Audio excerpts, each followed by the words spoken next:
Di jalur PT akan diberjalan masa pengaturan tujuan akhir stasiun Cikarang rangkaian terdiri dari 12 kereta.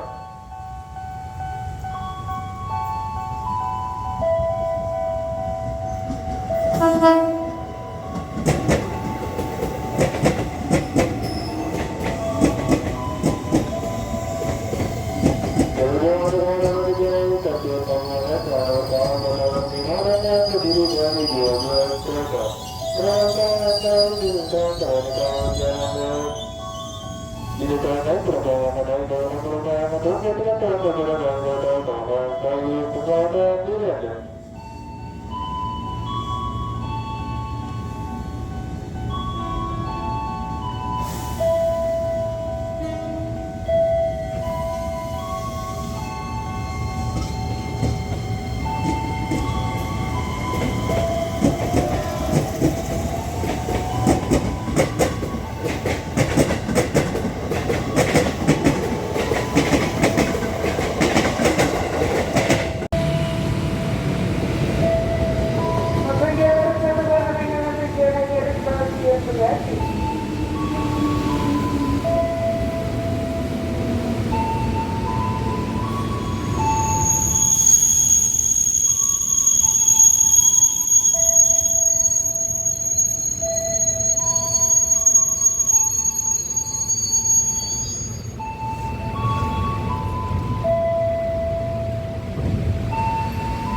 Perhatian jalur 2 dari arah timur dipersiapkan untuk mengantarkan tujuan aktif via Manggarai.